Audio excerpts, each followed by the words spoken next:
Greetings and welcome to Hexed Encountered. I'm Joe. In this video, I'm going to be doing a quick first look at the game Cuba Libre and follow that up with a look at the Calixto bot for it, which was released by GMT not too long ago, but I'm going to take a look at that with an eye towards doing a gameplay video or some gameplay videos on this game using that particular expansion. So let's get underway right away. This game's been out a long time. I'm sure you probably have heard about it. I have the fourth printing. It, of course, covers Castro's insurgency of 1957-58. This is the second volume of the Coin series, which, of course, was created by Volko Runka. This one was designed by Volko and Jeff Grossman. And its original release, I don't know if that's on here. This one came out in 22. But... yeah, 2013 apparently is when it was released. Checking the old side of the box here. If you're unfamiliar with GMT's numbering system, the first two is the year. Then you get the release of that year, and then anything dash something would be the printing for that, the year it was printed. So this one was printed in 22. All right, enough of that. Let's open it up. And if you're unfamiliar with Coin, there are a lot of various sources for information on that. So real quick, we'll look at the, these are the non-player. So this is your base, non-player. There are two of them. This is your base non-player flow chart for the base bot, which Calixto replaces. Or really it should be probably Calixto, if you wanted to pronounce it the way the Spanish would, although my Spanish pronunciation is absolutely terrible. I think that's how it would work, but I'm not 100% sure about that. I could be wrong. Here's our sequence of play, right? Event card. So this is a card-driven system. Playing a card, you can play it for its event, and you get various factions. Faction can pass or play it. We'll get into the rules when we do gameplay. A lot of you are probably more familiar with Coin rules than I have. I've only played the British way, I think, so far. Here is the, kind of shows you the map, what the map looks like. We'll see that in a little bit. You've got random spaces, right? Okay, so we get 2 copies of everything. These are your, actually you get 4 copies of this, but that's for the 4 factions in the game. This is the government faction. Okay, so this would be Batista and his government. Then you got the Directorio and the Syndicate and 26 July on the back. Those are your 4 factions, and it's an asymmetrical game. Each faction has kind of its own agenda and its own methodologies and operations and activities and things that it can do. You can see the government. You have train, garrison, sweep, assault for ops, and then for activities, you've got transport, airstrike, and reprisal. But if you contrast that with, say, the Directorio, you have rally, march, attack, and terror, subvert, ambush, and assassinate. So different. And the Syndicate, which is the criminal element, the mafia, if you want to call it that, you've got rally, march, construct, and that can be these can be paired with a special activity, as well as terror, which can also be combined with the bribe special activity. And then they have profit, muscle, and bribe. And their victory conditions are at the bottom. Rally, got your rally stuff here. Your operations are here. This is 26 July. Rally, march, attack, and terror. And they can also be combined with some of these activities. That's also true here. I didn't mention it, but these go with subvert, ambush, and assassinate. And on this side, you can do transport with train. Special activity, any of these would go with garrison. Sweep can also be combined with any of these, and so can assault. Right? So that's how that works. Here we have our counters. Take a quick look at this. Here are the counters. There's one sheet. You can see you've got government control. So these are control markers. This is not a counter game. This is more of a block game, and we'll see the blocks and cubes and like barrels. I don't think that's what they're called, but I can't think of the term for them right now. They're round. Discs and so on, and tall discs. maybe. Cash. You can see all of this stuff, right? Okay, then we have our playbook, which has the tutorial, the changes from Andean Abyss, which was of course the first coin game. Rule summaries, guide to coin. You got a one-player example of play, the myth of Foucault, design notes, selected sources, event text and background, cards, spaces, lists, and credits. I won't go through this right now. As I said, I wanted this part to be fairly quick. This game has been out a long time, and anyone who wants to see an unboxing video, so to speak, there's tons of them. Rules of play. It's all of 20 pages, and so that tells you that the game itself is not overly complex, right? Again, we have the rules here at the bottom. You got your intro, sequence of play, the operations rules, your activity rules, special activity rules, events, the propaganda rounds, which is kind of an, if I remember correctly, kind of an end of turn thing. Then you get your victory conditions, how non-player factions work. That's got 5 pages. Some of that I'm sure will be supplanted. Some, if not all of this, will be supplanted by the Calixto box. Key terms, counter scans, setup, and available forces. So here's the setup. And available forces, you can see you've got bases, which are disks, guerrillas, which are columns, maybe, and then cubes for troops and police. So that gives you an idea of what the pieces look like. Here's the board. We'll save that for later or momentarily. Here are all your pieces. So you can see they're colored. The columns are more, they're like hex shaped actually.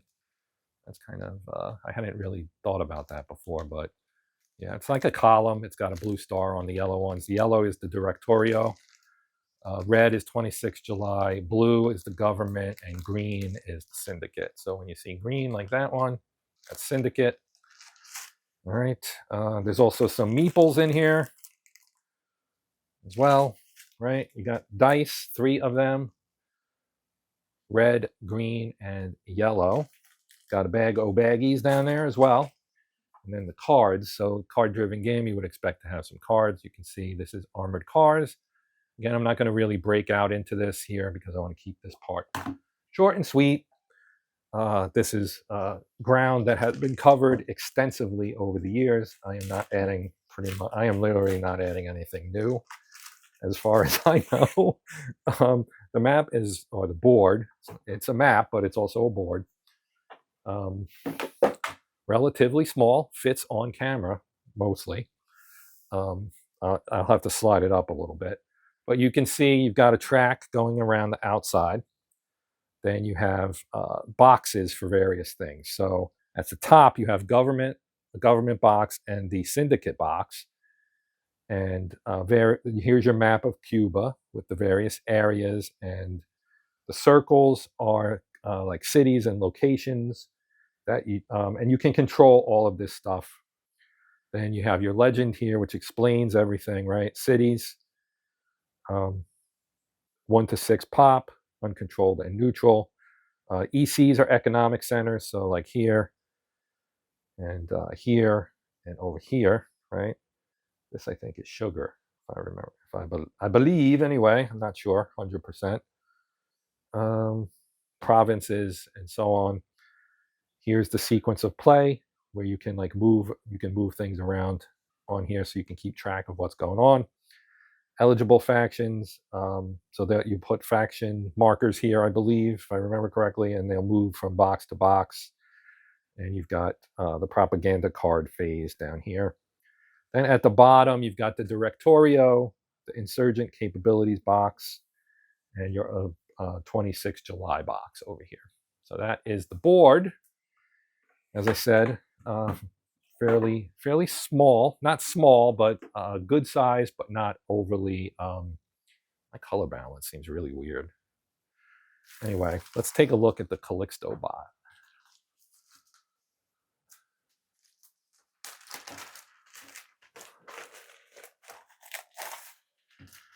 Okay, so big old tarot-sized cards for the Calixto bot here. Take a quick look. This would be Directorio. And you can see it's going to ask you questions. And based on whether it's yes or no, certain things will happen. So this gives you just kind of a quick look at it, right? And this one on this side is the government side. And AN equals US Alliance. So again, you got a flow chart basically. If it's yes, you go here, then you go down, you do this. If it's no, you go here, and then you go down, and then at the end you get train in this case. There's a train here and a train there. All right, so that's the cards. I won't go into that a lot. We get a cover sheet. We get our rule book, which actually runs 20 pages itself. So the rule book for this bot is the same length as the rule book for the game. Then we have event instructions and a player aid card. Well, 3 player aid cards, right? So, okay, so you have event instructions, and each column is a faction. You got government, syndicate, Directorio, and 26 July. They have their own color-coded column. The card number up here, and then you flip it over, and it continues all the way down to 48. So there are 48 cards, I guess, in here. I think it's maybe 24 two-sided cards. Anyway, this is your main event in terms of reading the events for the game. Then we have our non-player propaganda round instructions. So this is how the non-players would handle the propaganda round. On this side, you got the golden rules for non-players. They follow the rules almost. They abide by all applicable Cuba Libre rules with these exceptions. They never remove pieces from the map to available when lacking pieces for an operation, special event, or activity. Skip illegal instructions. Calixto will only tell you what to do, will not tell you how to do it, or even if its instructions constitute a legal move given the state of the board and available pieces. So you get a whole set of this as well. Then we have here space selection priority. So you get priority charts for all 4 factions. So here's the government and the syndicate, right? And you can see you've got shift toward active support and boxes that would, or dots that would indicate whether to do that or not. Event, execute the leftmost effective action. So you have that for them. Then you have the syndicate and 26 July and Directorio at the bottom. You've got move priorities. Again, the columns will indicate which faction, and then the list here. On this side, you've got event cards and who they kind of correspond with. And you get critical, performed, M, critical if one of the first 3 cards of the campaign, otherwise not performed. Dash means not performed. Star means see event instructions table that we saw before, right? With the card numbers on it. This also has the card numbers on it, and it will tell you what those are. And then here you have non-player eligibility, first eligible, second eligible. So determining who's going to take the first move here. Peace priorities for the non-player, and then effective events for each of the 4 factions. So the rules, as you would expect, probably back all that up, right? Got introduction and components. So here is the introduction and components. Then you've got your golden rules that we saw kind of on the player aid card. Important terms for Calixto. Your victory, if you're playing solitaire or with 2 or 3 players. 4-faction game, this will give you the ability to play from 1 to 3 of them as a non-player faction. How do you set them up? Sequence of play. They make the same decision. Generally, NP factions make the same decision the player factions do. Okay, first, eligible non-player factions determine if and how they will act on the current event card. The Calixto card deck is used to select operations and special activities and provide instructions to execute that action. Event tables guide and then non-player faction selection and execution of events. Priority tables are used to select spaces where non-player factions will act, how non-player factions move pieces, and which friendly and enemy pieces are affected by an action. And you get their sequence of play and eligibility table, explanation of the cards. This is useful, right? Faction and card ID number, activation number, This one has it. This might be that actual card. It is. So this is the card that is used here, right? So then you've got your conditions, right? Draw a new card is what this symbol means. Flip the card is what this one means. Again, if this is yes, then you're just following the flow chart. Anytime you hit a no, that's when you're going to get shuffled into something different. And you can follow it all the way through to stop, right? Activation numbers, the total number of spaces that NP factions select for operations are limited by an activation number.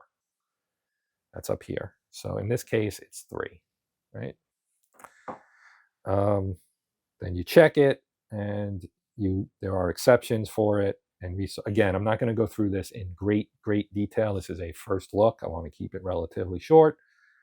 How do you prioritize your space selection? We got event execution, and we get the move priority, peace priorities, propaganda rounds, operations reference. How do you select your operation?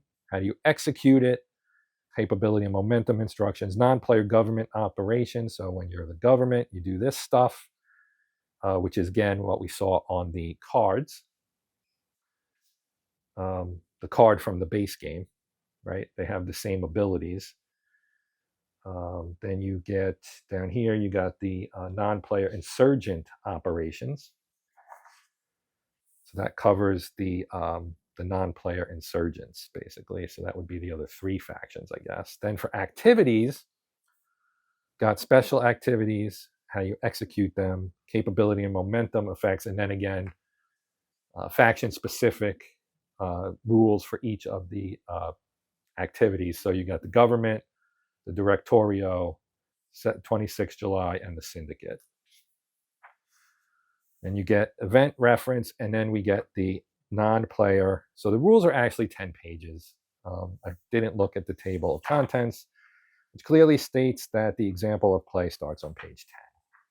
So here is the example of play, which if I do gameplay for this, I might start with this so that we can kind of see how this works before going on to play further or something. Maybe we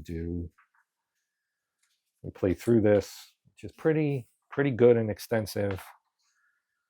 And then you get your designer notes here at the end from Kevin Crooks, who designed the solitaire system for this game, with development help from Jason Carr and Joe Dewhurst. Those two both do a lot of development work for GMT and are really good at that activity.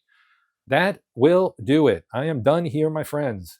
So the main impetus for doing this at this specific time was for the poll that may or may not be active depending on when you're watching this. If you're watching this as it is new, then you will be able to vote. Look for it in the community tab on the Hexed Encounter channel homepage on YouTube. Go there, vote. That is the way to make your voice heard about whether this game or the other 2 options would be the one you would prefer to see in May of 2026. If you're coming in after that, then I wouldn't bother hitting the poll because the poll will be closed. But if it's early enough, please feel free to let your voice be heard. So thank you for watching. Shout out to my channel members. Appreciate the support, everybody. For everyone else, as I said, thanks for watching. While you're here, please consider liking, sharing, hyping, or maybe even becoming a subscriber. That would all be great. If you do any of those things, even if you don't, hopefully you'll come back and check out something else down the road. If you have any questions or comments, post them. Let me know. I will do my best to get back to you in an expeditious fashion. But otherwise, like I said, we are at the end. For this one, we're done. I'll be back. But until then, I'm Joe. This is Hexed Encountered. And until that next time, happy gaming.